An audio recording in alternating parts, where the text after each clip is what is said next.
colegiados de deliberación de carácter multidisciplinar para el asesoramiento de pacientes y personas usuarias, profesionales de la sanidad y equipos directivos de los centros e instituciones sanitarias en la prevención o resolución de los conflictos éticos que pudieran generarse en el proceso de la atención sanitaria. Bien, ¿qué instrumentos tenemos pues para introducir la ética en las organizaciones sanitarias? Tenemos los códigos éticos, en este caso la normativa, los sistemas de acreditación, que también existen, no se ha puesto en marcha el desarrollo todavía, pero existe todo un manual de acreditación de competencias profesionales en bioética para los trabajadores, para los profesionales del sistema sanitario y la existencia de los comités de ética asistencial. Las características de un comité de ética asistencial es que siempre es consultivo, nunca es normativo, no tenemos normas, solamente asesoramos y damos recomendaciones. Está formado por distintos profesionales, como ahora después veremos. A él se acogen diferentes centros asistenciales, cada uno tenemos una ideología propia, se dedican a los problemas éticos, clínicos y asistenciales. Su fin último es mejorar la calidad de la asistencia y, por supuesto, en ello se facilitan las decisiones a través de la deliberación. Un comité de ética asistencial no es un comité deontológico ni puede sustituirlo, no es un comité de peritaje ante demandas o reclamaciones y tampoco es una comisión delegada de la dirección de los centros sanitarios, sino que tenemos una serie de funciones que podíamos concretar en tres. La consulta de casos, a nosotros se envían informes se emiten informes que no son vinculantes sobre los casos clínicos que nos proponen, ya sean profesionales, ciudadanos o directivos. Y tenemos desarrollado un modelo estructurado para hacer el análisis de casos y establecer un informe también estructurado.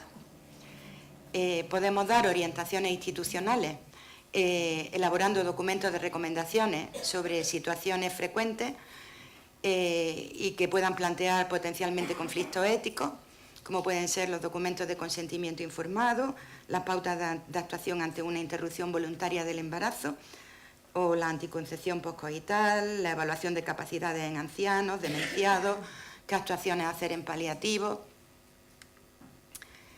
Y, por supuesto, tenemos una función básica en esa difusión de lo que debe ser la bioética, que es la formación.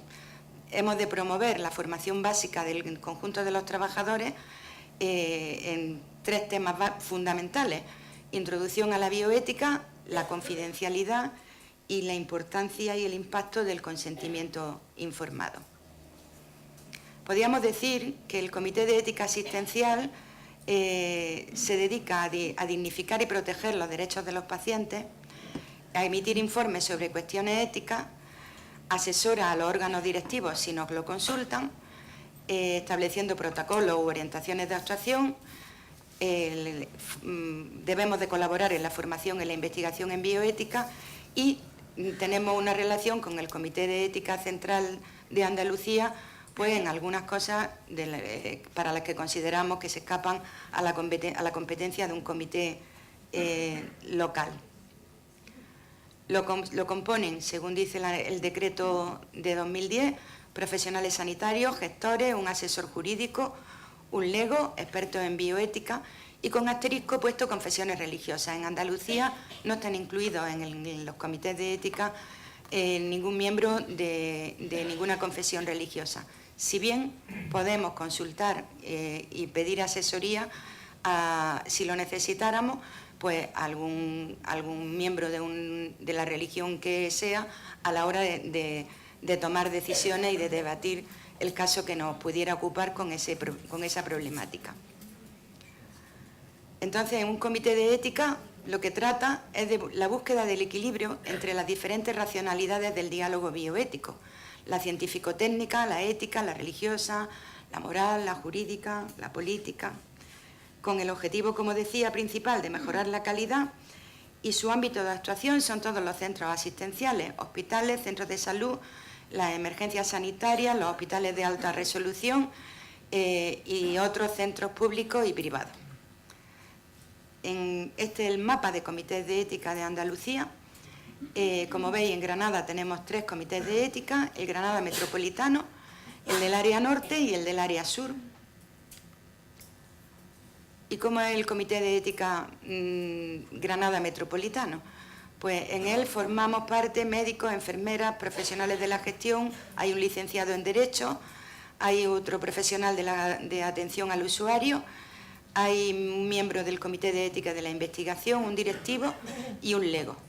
El lego fue seleccionado al azar a través de la base de datos de Ciudadanos.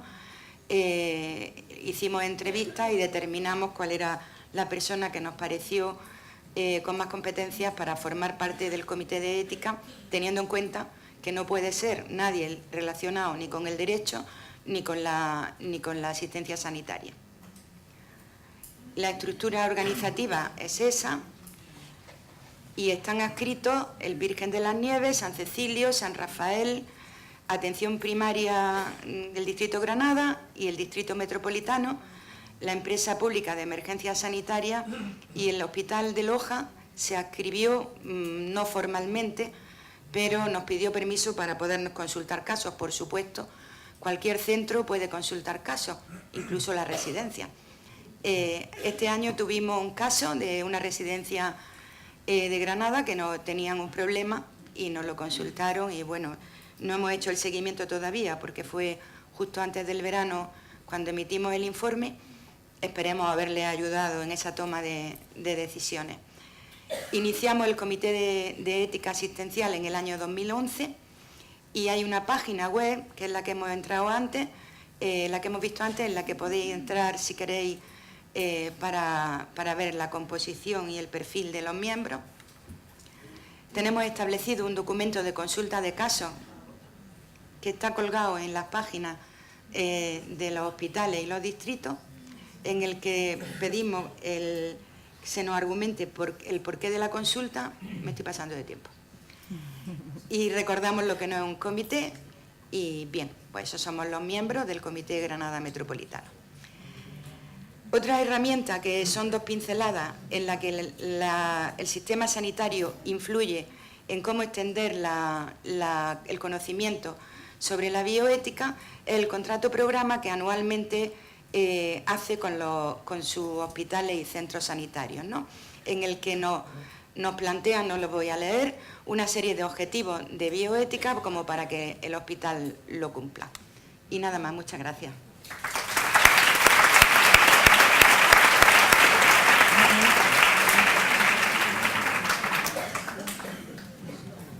Damos paso a doña Liliana Torres. Muchas gracias, Pilar, por la presentación que has hecho. Muchísimas gracias al Centro Sarco Habitat del Serrallo por haber preparado estas jornadas tan estupendas. Y 1000 gracias al Comité de Ética de Sarco Habitat por permitirme estar aquí y ser la portavoz hoy de esta presentación y de esta ponencia. Cuando estábamos planteando el título sobre ética del cuidado en los centros de atención sociosanitaria y centros residenciales, nos remitíamos al libro que comentaba anteriormente la señora Fontanals, Ética, la virtud del cuidar, ética para profesionales de la salud. Es un libro que se elaboró en el seno del Comité de Ética de Sarco Habitat y tiene una serie de elementos importantes, ¿no? Es un libro, yo creo que con bastante peso y que nos debería interesar a todos los profesionales que trabajamos con personas. Cuando hablamos del Comité de Ética, ya Maruja me echaste una mano grandísima con la presentación del comité. Sí que somos un órgano asesor de los centros y servicios de Sarco Habitat. Y también tenemos una función docente y divulgativa de todas, a través de las publicaciones y jornadas de profesionales.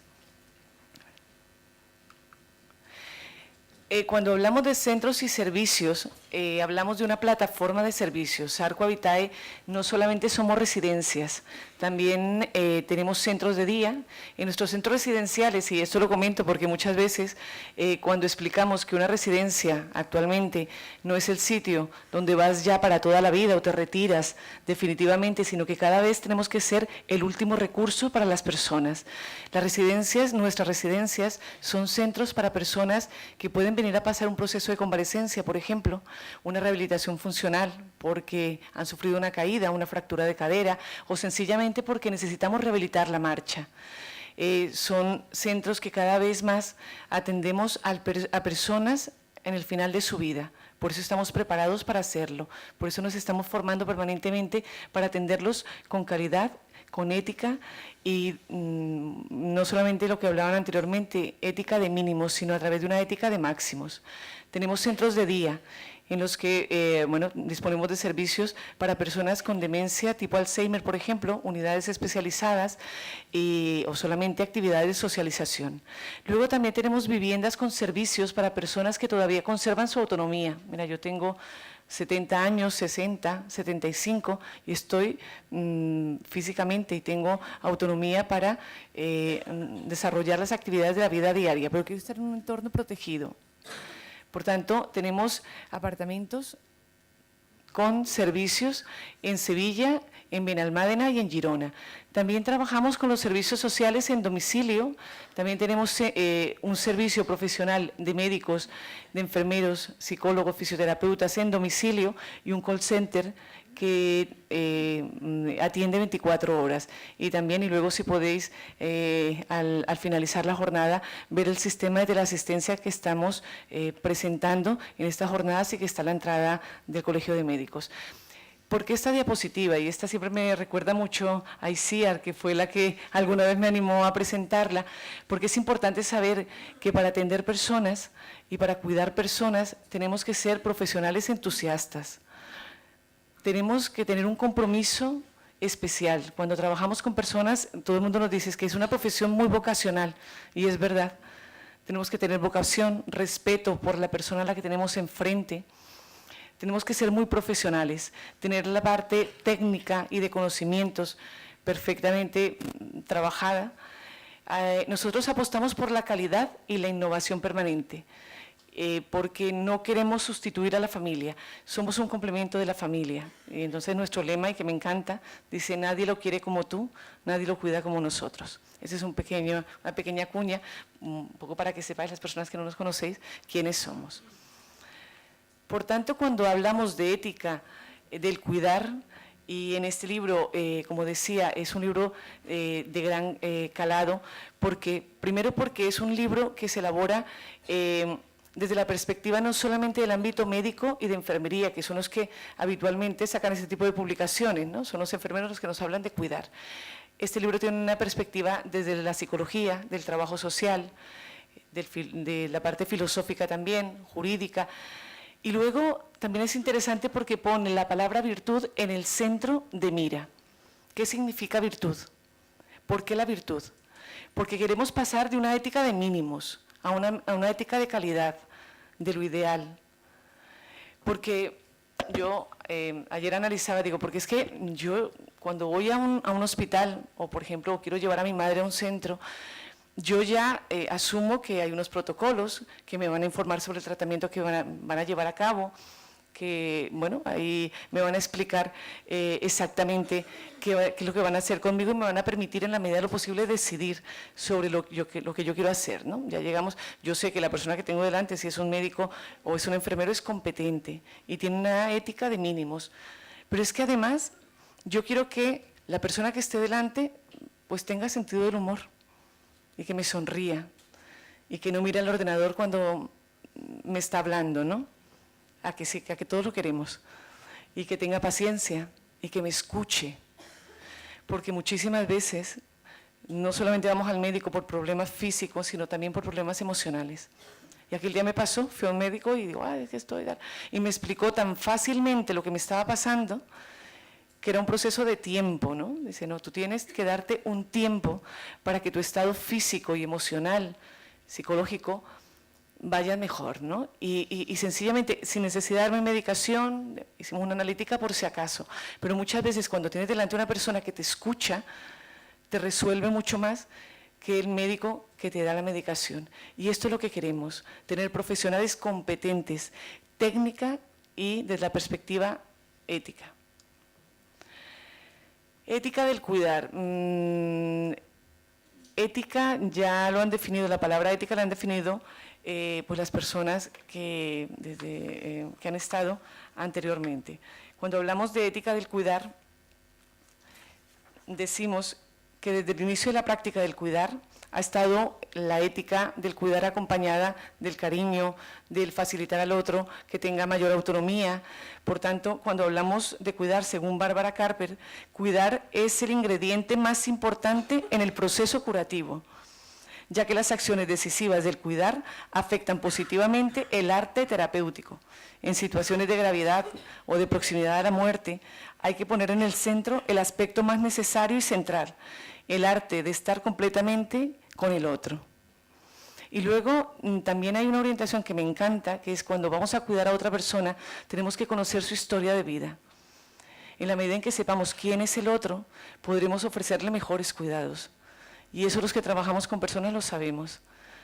Cuando tú te sientas al lado de una persona que ha ingresado o que ya lleva tiempo en el centro y tú le preguntas quién ha sido, le cambia la cara. Porque es importante que yo cuente quién he sido. Ayer me acordaba de una compañera que una vez decía, porque claro, procesos de vulnerabilidad los tenemos todos. Cuando vamos a un hospital, por ejemplo, somos vulnerables y estamos al otro lado de la silla. Ya no soy el que cuida, soy la persona que va a ser cuidada. ¿Y qué espero? Y ahí es cuando comienza por nuestra cabeza, la confidencialidad, el no sé qué, se nos viene a la cabeza todo lo que no nos gusta que hagan con nosotros, ¿no? Y decía una compañera, es que cuando yo he estado enferma, luego me he puesto guapísima y vuelvo al hospital para que vean quién soy yo, ¿no? Porque es verdad, con esa bata verde y los pelos que tenemos, como que no nos apetece que el otro se quede con esa imagen nuestra. Entonces yo creo que es eso, esa dignidad que si nosotros queremos mantenerla con 20, con 30, con 40, con 50, hombre, con 80 también la tendríamos que mantener. Y el que tenemos delante, eso es lo que quiere, que le recordemos como el que has sido, ¿no? ¿Quién eres tú? Porque todavía eres eso. Entonces es importante tenerlo en cuenta, esa historia de vida, porque a partir de ahí podemos atenderles mejor y atender sus necesidades de otra manera. Es atender a la llamada del otro. Y luego cuando hablamos de la ética, de las virtudes, hablamos de qué es una virtud. Eso yo cuando comenzamos con el libro muchas veces decimos, bueno, esas palabras las utilizaba la abuela, ¿no? Y yo me remito mucho a esto porque recuerdo mucho las palabras de mamá. La virtud, ¿qué es eso de la virtud? La virtud es la, espérate, la leo de aquí que me queda más cerca. La virtud es la cualidad excelente de una persona en el trato con los demás. La ética de las virtudes son los marcos teóricos de referencia para caminar en la búsqueda de la excelencia. La virtud me hace cada vez mejor como persona y como profesional. Cuando lo aplico en la práctica profesional, me hace una persona excelente. Esos son los principios básicos de la ética. La dignidad, cuando tenemos una persona delante por el simple hecho de ser persona, merece que yo le trate con dignidad. Que cuando yo atiendo a un paciente en el hospital, en cualquier ámbito, yo es que no estoy atendiendo una fractura de cadera, o el psicólogo no atiende un Alzheimer, o el médico no atiende un ictus, o el fisioterapeuta no atiende una parcela de la persona, sino que atendemos una persona con una enfermedad en su faceta tanto física, mental, psicológica, emocional y espiritual. Y vuelvo, insisto, muchas veces cuando atendemos, por ejemplo, una faceta emocional, facilitamos más la recuperación física, por ejemplo, ¿no? Y muchas veces, como decía el profesor Alarcos, cada vez estamos entrando en la línea, ¿no?, más natural, ¿no?, la conexión con la naturaleza. Y aquel día decía yo, es que me duele la rodilla. Dice, porque te falta humildad. Porque te falta rodearte. Digo, bueno, pues será eso, me volveré más humilde para que no me duele la rodilla, ¿no? Es verdad que sí, que posiblemente puede que alguna afectación psicológica, que esto yo creo que no tiene nada que ver, al final saque cita y voy a ir el día 6 a que me miren la rodilla, porque creo que lo otro va a ser complicado. Entonces sí es importante saber que la persona que tenemos delante se le vea en la integridad, ¿no? que sea una persona, o sea, que como cuidadores intentemos que sea la persona más autónoma posible, facilitarle su autonomía. Cuando hablamos de la ley de la dependencia, no es la ley de la dependencia, yo lo he escuchado muchísimas veces decir, es la ley de la autonomía personal. Y que no perdamos de vista que delante de nosotros hay personas vulnerables, bien sea porque son mayores o porque están en un estado de salud pues, regular o porque sencillamente están al final de la vida. Y yo creo que cuando somos vulnerables nos hacemos más humildes. Yo creo que cuando pasamos procesos duros en la vida es cuando podemos empatizar con el otro. A mí me pasa. Y cuando yo he vivido situaciones difíciles y llega una persona a mi despacho o sencillamente paso por el pasillo, noto mayor conexión con el otro porque lo entiendo más. No quiere decir que nos tenga que pasar ahora de todo, pero sí que es verdad que con la edad y con las situaciones que vivimos entendemos más el estado de vulnerabilidad del otro. El concepto de virtud, voy a intentar, bueno, no, aquí me quedo. La virtud son los comportamientos que cuando se dan en un profesional tienen consecuencias directas en su praxis. No nos levantamos un día virtuosos, ¿no? Que hoy amanecí humilde, que amanecí paciente, no. Es una serie de virtudes que cultivamos a lo largo de nuestra vida. El libro se elabora a partir de una revisión bibliográfica de escalas de virtudes de diferentes filósofos y autores, que cada uno le da un peso específico a las virtudes. Algunos dicen, por ejemplo, pues para mí es importante, o sea, el estar con el otro en una situación difícil, pues es una virtud. El otro dice, pues mira, para mí es la humildad, por ejemplo. Otra persona dice, pues la relación social de proximidad. Es decir, hemos hecho una elaboración, una revisión bibliográfica para poder elaborar nuestra propia escala de virtudes. El objetivo es identificar las virtudes que definen la excelencia en un profesional de la atención y explorar las relaciones entre ellas.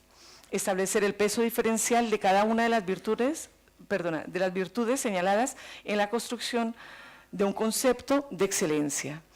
Luego, sobre todo, saber qué piensan nuestros mayores, qué piensan las personas a las que atendemos, qué piensa su entorno afectivo, su entorno familiar y qué piensan nuestros profesionales. ¿Cuál es la virtud o cuáles serían las virtudes que debe tener un profesional que cuida a otras personas, que atiende personas? Estamos hablando de 152 personas encuestadas, el 75% mujeres mayores de 75 años. 148 familiares, mujeres entre 40 y 64 años, y 158 profesionales,